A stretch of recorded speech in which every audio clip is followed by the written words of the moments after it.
तमोसिद्धाणं तमोवारियाणं छाया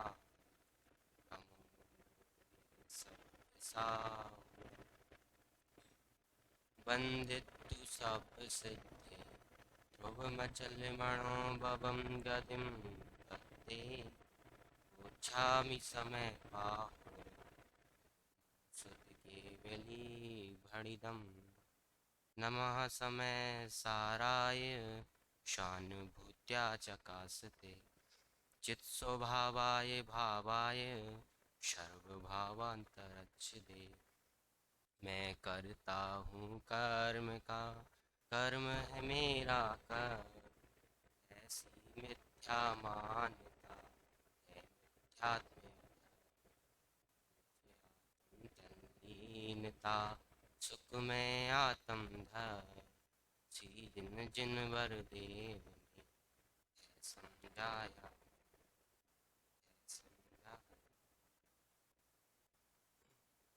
ग्रंथाइला समयसार हमारे बीच में विराजमान है।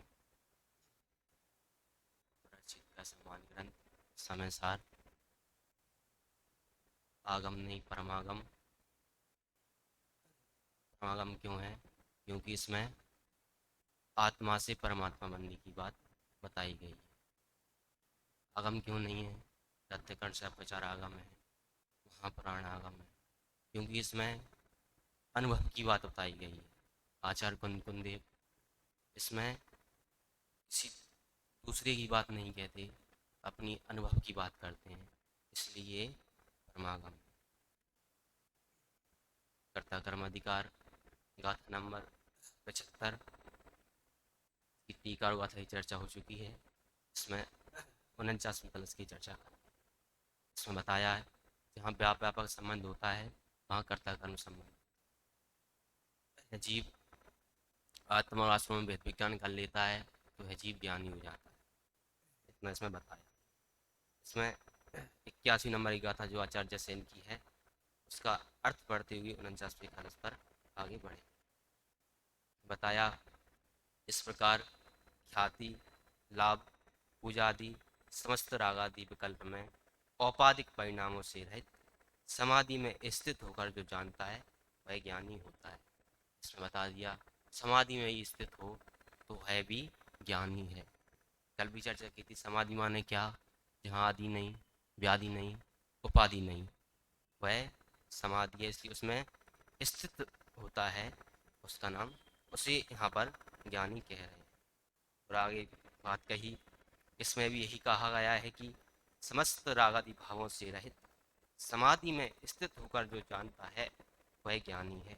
इससे भी है स्पष्ट होता है कि आत्मानुभव के बिना जीव ज्ञानी नहीं होता है। गुरुदेव श्री ने कह दिया आत्मानुभव के बिना जीव ज्ञानी नहीं होता है। इसी भाव को आगामी कलश में स्पष्ट किया जा रहा है जो इस प्रकार है।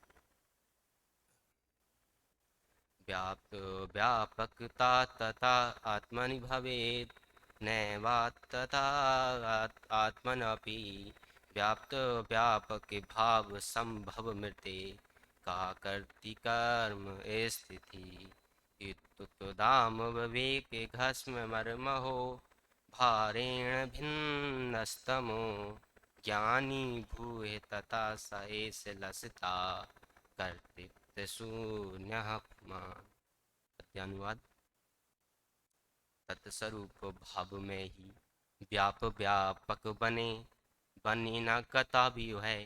तत्स्वरूप भाव में कर्ता कर्म भाव का बनना असंभव है।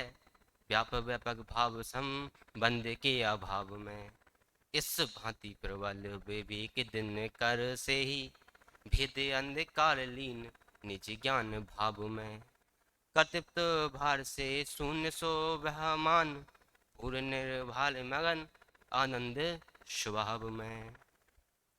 तत्स्वरूप भाव में अगर 69-70 गाथा में जाएं तो वहाँ गुरुदेव श्री कहते हैं, वहाँ पर 3 संबंध बताते हैं, तारतम संबंध, सहयोग सिद्ध संबंध और परस्पर अवघात संबंध। वहाँ पर तारतम संबंध में क्या लिया आत्मा और ज्ञान। यहाँ पर आदरणीय छोटेदार क्या ले रहे हैं? तत्स्वरूप भाव से जो वस्तु जिस रूप है वह तत्स्वरूप, और उससे अभिन्न है, उससे भिन्न है तो वह है अतस्वरूप, और उससे अभिन्न है तो वहाँ व्यापक नहीं बनेगा। जहाँ व्यापक नहीं बनेगा तो वहाँ कर्तकरण संबंध नहीं बनेगा, और वह कर्तकरण संबंध नहीं बनेगा तो यह जीव ज्ञानी हो जाएगा। फिर कर्ता कर्म भाव का बनना असंभव है व्यापक भाव संबंध के अभाव में। मतलब जयपुर में घटी हुई घटना का दिल्ली में, दिल्ली का कर्ता कैसे हो सकता है? जैसे कोई व्यक्ति है, ट्रेन से जा रहा है दिल्ली, उसने टिकट करवाया, तो टीटी ने चेक कर लिया हाँ ये दिल्ली जा रहा है, परंतु वो वहाँ से उतरा, उसने दूसरे की हत्या कर दी, लेकिन उससे सिद्ध क्या हो रहा है? उससे सिद्ध क्या हुआ कि उस टाइम हत्या की, उस टाइम तो मैं दिल्ली में था, लेकिन उससे तो हो रहा है ना उस टाइम वो दिल्ली में था, तो वहाँ संबंध बन ही नहीं रहा, तो वहाँ व्यापक संबंध कैसे बनेगा? इस भांति प्रबल विवेक दिन कर से ही भेद अंधकारलीन निज ज्ञान भाव में। प्रबल विवेक माने सूर्य के समान प्रकाशमान हो रहा है, तब ये भेद विज्ञान कर लेता है, तो निज ज्ञान भाव में कर्तृत्व भार से शून्य शोभामान, पूर्ण निर्भर मगन आनंद स्वभाव में। कर्तृत्व का भार, मैं परद्रव का कर्ता नहीं हूँ, जो ऐसा भेद विज्ञान कर लेता है वो कहो तो पूर्ण निर्भर मगन आनंद के स्वभाव में, तब वो कर्तृत्व का भार, वो बोझ मानो माथे से वो बोझ उतर जाता है, मैं परद्रव का कर्ता नहीं हूँ। वो अगर भाव उतर जाए तो वो आनंद, मतलब जो अंदर से आनंद उत्पन्न होता है वो सूर्य के समान शोभायमान होता है। इसका अर्थ पढ़ते हैं, व्यापक भाव तत्स्वरूप में ही होता है, तत्स्वरूप में नहीं। व्यापक भाव के बिना कर्ता कर्म भाव भी कैसे बन सकता है? वही बात, तात्पर्य है कि व्यापक भाव के बिना कर्ता कर्म भाव बन ही नहीं सकता।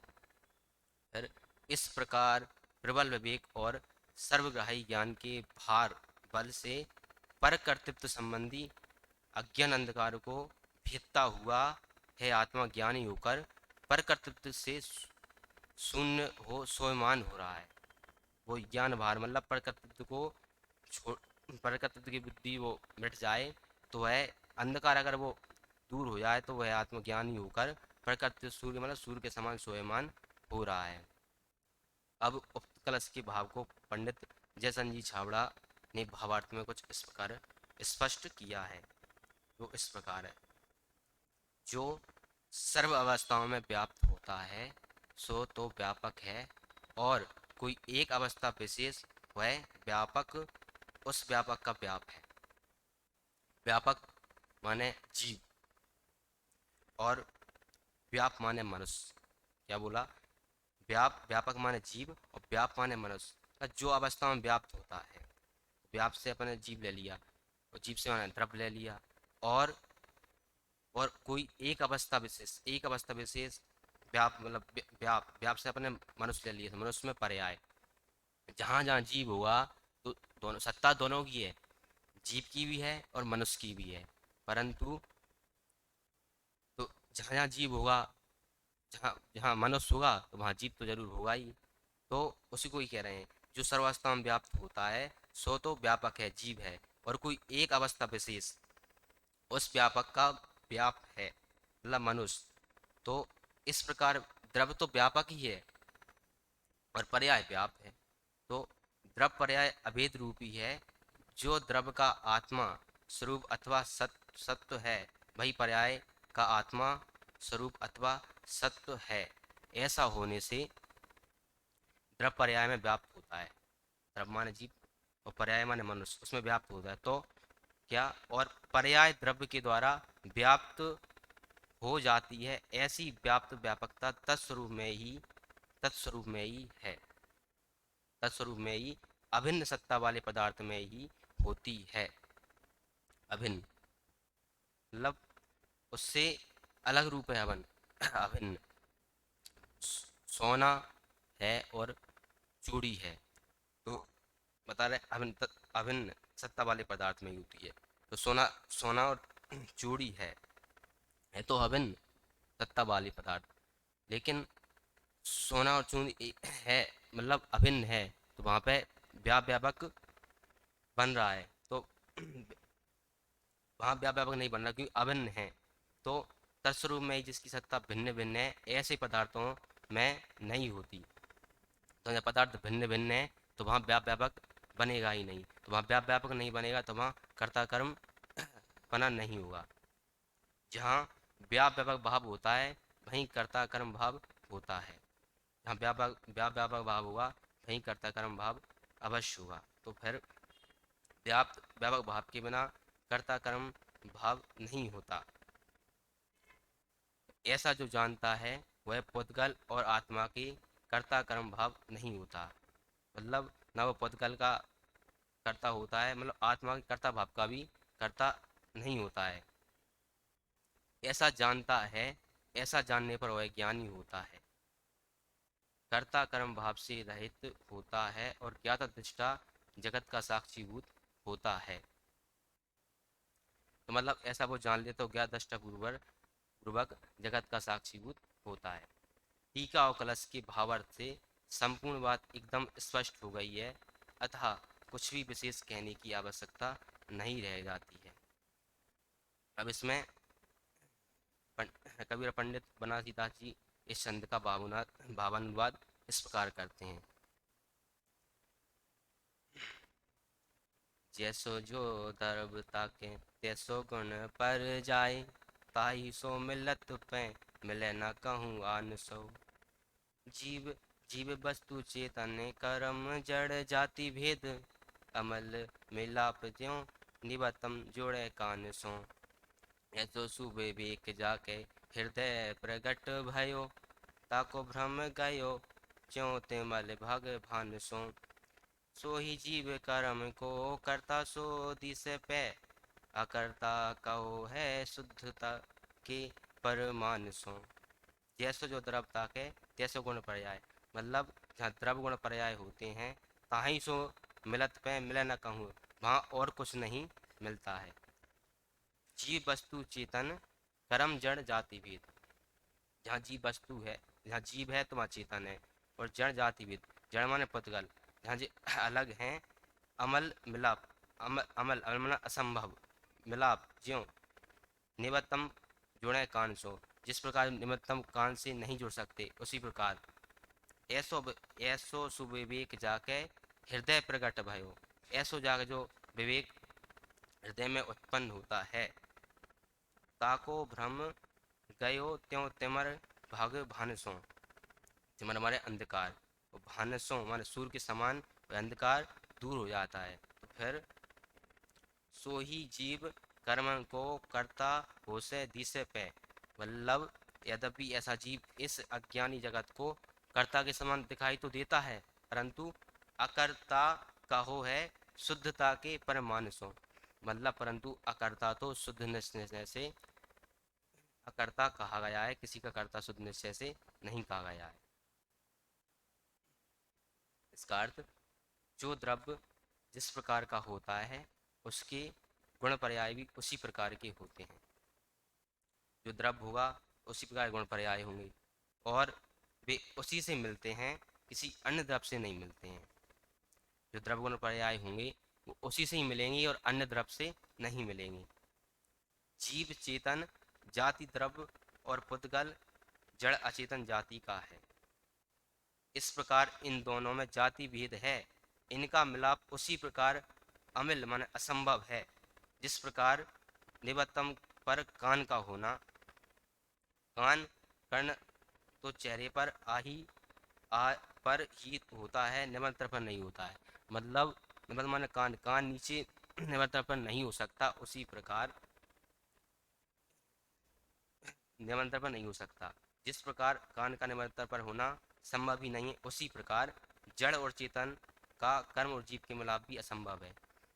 मतलब निबंतर जो मतलब कान है वो निबंतर पर असंभव है, उसी प्रकार जड़ और चेतन है, उसी प्रकार कर्म और जीव का मिलाप असंभव भी है, ऐसा बता रहे हैं। फिर जिस प्रकार का विवेक जिसके हृदय में जागृत हो जाता है, उसका भ्रम उसी प्रकार भाग जाता है, जिस प्रकार की सूर्य के होने पर अंधकार भाग जाता है।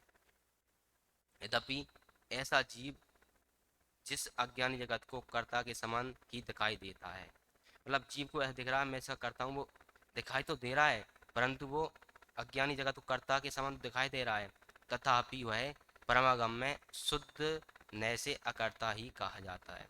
मतलब वह जीव कर्ता को दिखाई दे रहा है उसके समान, परंतु अगर शुद्ध निश्चय से देखें तो यह जीव अकर्ता ही है। इस कलश में है बात एकदम उभर कर आई है कि है भगवान आत्मा दया दान आदि रूप शुभ आश्रमों का भी कर्ता नहीं है, पर उसे जानता अवश्य है, उसके ज्ञान का कर्ता अवश्य है। शुभ आश्रय माने दान इत्यादि दे रहे हैं, उसका कर्ता उसका भी कर्ता नहीं है, मतलब उसे जानता अवश्य है, उसको जान तो रहा है, मतलब ज्ञान का कर्ता अवश्य है। मैं दान दे रहा हूँ तो उसका मैं करता तो अवश्य हूँ, जान लेकिन जानने का करता हूँ, और वह ज्ञान उसका कार्य है, कर्म है।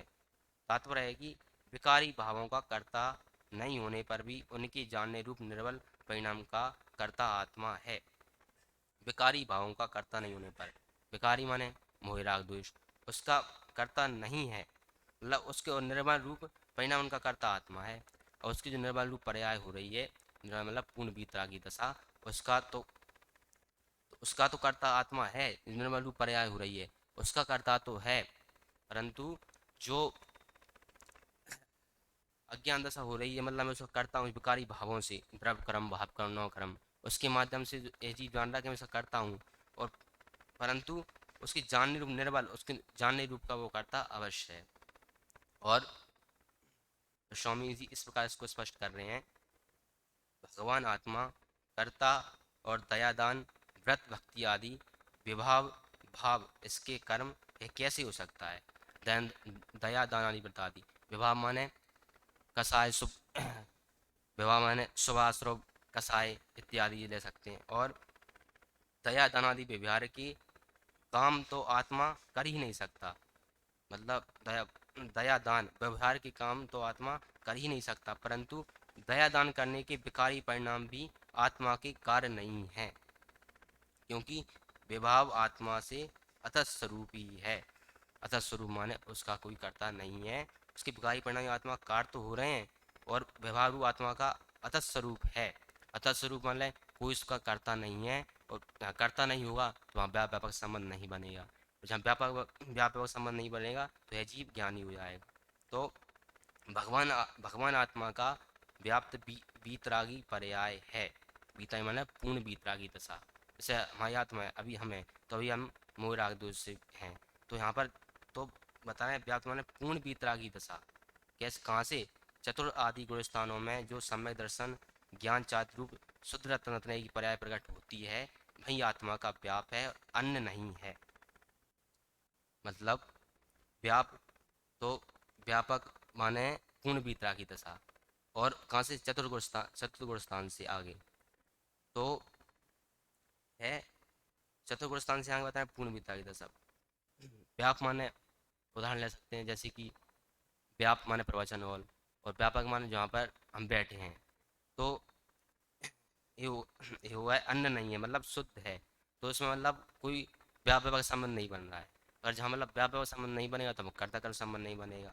तो वही वही कहिए, राग व आत्मा में व्यापकता नहीं है, क्योंकि दोनों भिन्न वस्तुएं हैं, परंतु ज्ञान स्वभावी आत्मा और उसकी निर्मल बीतरागी परिणति में व्यापकपना है, क्योंकि दोनों अभिन्न हैं, तदस्वभावी हैं। द्रव्य व्यापक और उसका राग व्याप ऐसा नहीं है, बल्कि द्रव्य व्यापक और उसकी निर्मल पर्याय व्याप ऐसा व्यापकपना है। और जिस काल में जिस जाति का राग व जैसी देह की स्थिति अपने अपने कारण से होती है, उस काल में उन सबको छुए बिना ही जान लेने का ज्ञान का स्वभाव है। तो शिवा माने ज्ञान दर्शन, और विवाह माने अपना लिया कसाय आदि स्वभाव भाव, तो कर्म माने विभाव, जैसे दया दयादान आदि आदि भाव लिया तो वो है अथा स्वरूप में लिया, वहाँ वहाँ मतलब कर्ता कर्म संबंध नहीं बन रहा। तो ऐसा, जिस काल में राग है उसी समय राग को जानने वाला ज्ञान कर्तृत्व रहित होकर स्वयमान होता है, अर्थात राग मेरा कार्य व मैं उसका कर्ता, ऐसी अज्ञान दशा को भेदता हुआ आत्मा स्वयं कर्तृत्व रहित होकर स्वयमान होता है। पूर्ण मतलब कर्तृत्व से रहित हो जाता है, ऐसी दशा मतलब ऐसी दशा में। तो क्या कह रहे हैं, देखो यहाँ पर यह बात एकदम उभर कर आई है कि पर का कर्ता तो ज्ञानी अज्ञानी कोई भी नहीं है, मतलब दोनों को बता दिया, पर का कर्ता न ज्ञानी है न अज्ञानी है। तो परंतु वे कर्तृत्व के अहंकार से गृहस्थ अज्ञानी अपने उस अज्ञान भाव का कर्तावश है, मतलब मैं कर रहा हूँ उस ज्ञान का तो कर्तावश बन रहे हैं। यद्यपि पर में कर्तृत्व बुद्धि के अभाव के कारण ज्ञानी आत्मा को पर के लक्ष्य से उत्पन्न होने वाले रागादि भावों का भी कर्ता नहीं माना गया है। तो इसमें मतलब राग आदि को जानने रूप ज्ञान का भी कर्ता ज्ञानी भी है ही। राग आदि के जानने मतलब राग आदि में कर रहा हूँ, मतलब उसको ज्ञान में जो ज्ञान हो रहा है उसका कर्ता तो ज्ञानी भी ही है, मतलब उसका ज्ञान का कर्ता तो ज्ञानी भी है, ऐसी बात है इसमें। फिर यह बात अत्यंत स्पष्ट होने पर भी न जाने कुछ लोग तो ज्ञानी को भी राग आदि का कर्ता स्वीकार करना चाहते हैं, मतलब ज्ञानी राग आदि का करता है तो कुछ लोग तो उसको स्वीकार करना चाहते हैं, और कुछ लोग तो ज्ञानी को राग आदि और पर को जाने रूप ज्ञान का भी कर्ता नहीं मानना चाहते। मतलब जो ज्ञानी लोग हैं राग आदि कर पर को मतलब ज्ञानी पर का कर्ता नहीं है वो ऐसा स्वीकार नहीं करना चाहते, परंतु ज्ञान का भी कर्ता नहीं मानना चाहते, मतलब जो कर रहा है तो उसका ज्ञान हो रहा है उसका भी कर्ता नहीं मानना चाहते। यद्यपि अन्य स्थानों पर उक्त कथन भी आते हैं, परंतु उनकी अपेक्षा अलग होती है। उक्त अपेक्षा को भी यथास्थान स्पष्ट किया जाएगा, परंतु यहाँ तो यही कहा जा रहा है कि ज्ञानी जीव पर के और रागादि ज्ञान भावों के कर्ता नहीं है, परंतु उन्हें जानने रूप ज्ञान पर्याय के कर्ता अवश्य हैं। हमने उसका ज्ञान पर्याय रागादि अज्ञान भावों के कर्ता नहीं है, परंतु उन्हें जानने रूप मैं इसका करता हूँ जो ज्ञान में जो ज्ञान हो रहा है उसका कर्ता बता रहे हैं, ज्ञान प्रकार की कर्ता है और अन्य नहीं है। और आगे, यद्यपि यह बात अत्यंत स्पष्ट हो गई है कि आत्मा का पौधगल भावों के साथ कर्ता कर्म संबंध नहीं है। आत्मा पौधगल माने जीव और परद्रव्यों के साथ कुछ भी कर्ता कर्म बना नहीं है। फिर आगामी गाथा में भी है उसी उसी बात को विस्तार से समझाते हैं और अनेक युक्तियों के पाठकों के गले उतारते हैं। उसकी चर्चा आगे करेंगे। हम भी कर्ता कर्म की प्रवृत्ति छोड़कर ज्ञानियों इसी मंगल भावना सदा की वाणी को विराम दें। ओम नमः शिवाय।